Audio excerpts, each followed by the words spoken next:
L'intérêt, c'est de présenter les actions, les résultats, ce que l'on souhaite faire évoluer, ce qui marche un peu moins bien, et puis surtout d'échanger avec les habitants. C'est vraiment le but principal de ces réunions publiques. Les associations engagées sont là, mais on discute déjà avec elles dans le cadre de la commission locale de l'air. Là, le but, c'est vraiment de parler avec les habitants, d'avoir leurs questions, d'essayer d'y répondre. Et puis, c'est comme ça qu'on avancera tous ensemble. Exactement, Alicia, en direct, toujours du Théâtre des Allos de Cluse. J'ai à côté de moi Raphaël Castera, le maire de Passy, qui est l'un des premiers concernés par cette thématique du PPA. Raphaël Castera, qu'est-ce que vous attendez de cette réunion ? Bonjour Audrey Bourdier. On attend justement d'échanger avec le public, c'est important. C'est un moment où on vient faire état des actions qui ont été engagées sur l'année qui vient de s'écouler. La première réunion publique du PPA a eu lieu l'année dernière à Passy. Moi, j'ai souhaité qu'elle soit à Passy parce que c'était un lieu qui était emblématique et qui avait fait l'objet de nombreuses discussions, voire d'attaques. Et là, on se déplace un petit peu sur le secteur du PPA. L'intérêt, c'est de présenter les actions, les résultats, ce que l'on souhaite faire évoluer, ce qui marche un peu moins bien, et puis surtout d'échanger avec les habitants. C'est vraiment le but principal de ces réunions publiques. Les associations engagées sont là, mais on discute déjà avec elles dans le cadre de la commission locale de l'air. Là, le but, c'est vraiment de parler avec les habitants, d'avoir leurs questions, d'essayer d'y répondre. Et puis, c'est comme ça qu'on avancera tous ensemble. Parce qu'on le sait que la pollution de l'air, c'est une thématique ô combien sujette à débat. Il y a ceux qui disent c'est la faute du chauffage au bois, ceux qui disent mais non, c'est le trafic routier. Est-ce que c'est un sujet qui est apaisé ? Je pense qu'il est beaucoup plus apaisé qu'il y a quelques années. Les chiffres parlent d'eux-mêmes. On sait aujourd'hui que sur les particules fines PM10, PM2,5, la source principale, c'est le chauffage au bois.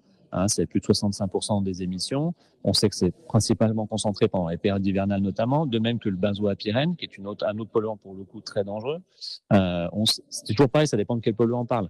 Les dioxydes d'azote, NOx, on sait que c'est lié au trafic routier. On fait des analyses avec la fermeture du tunnel du Mont Blanc, actuel pour travaux. On a vu que les services de l'État pour analyser la qualité d'air plus précisément à ce niveau-là. D'ailleurs, un mot sera dit tout à l'heure pendant la réunion.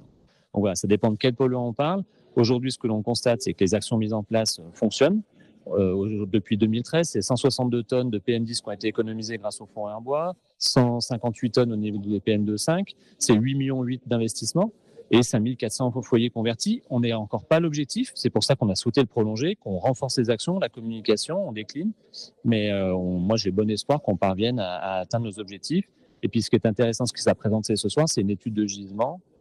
On a sondé les gens qui avaient été sondés en 2013 avec le même principe de questionnaire pour affiner justement et aller au plus près.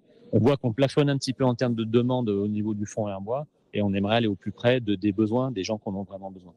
Alors l'hiver à Passy, forcément, on a tous cette image. Alors c'est pas que ça, je ne veux pas réduire Passy à ça, mais c'est cette image de ce nuage de pollution. Malgré toutes les données qui montrent qu'il y a une amélioration de la qualité, on peut toujours dire il faut encore plus.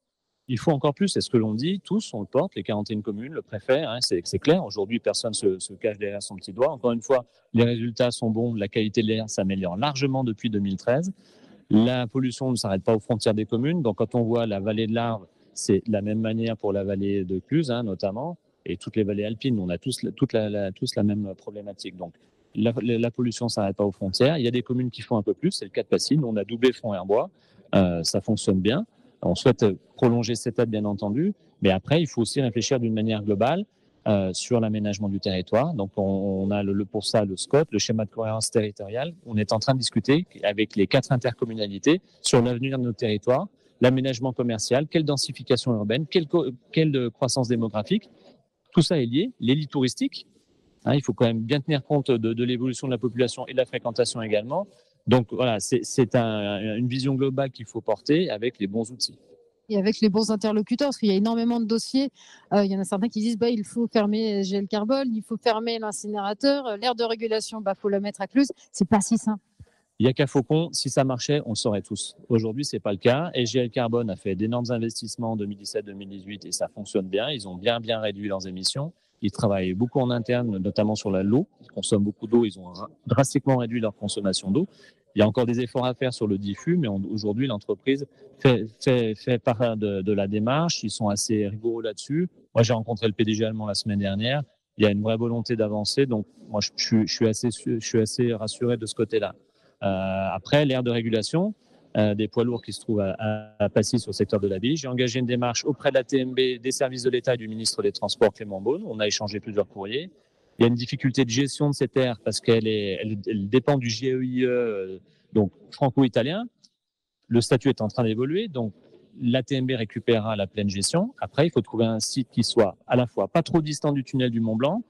C'est pour ça que l'ancien autoport de Cluse paraît pertinent et surtout qu'il soit ventilé. La problématique qu'on a aujourd'hui à l'abbaye, c'est que le secteur n'est pas ventilé. Il est versant nord, en pied de montagne et au pied d'une rampe importante pour monter sur la vallée de Chamonix.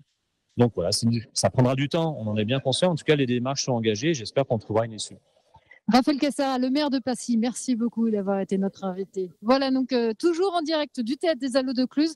La réunion publique autour du PPA va commencer dans une petite vingtaine de minutes maintenant.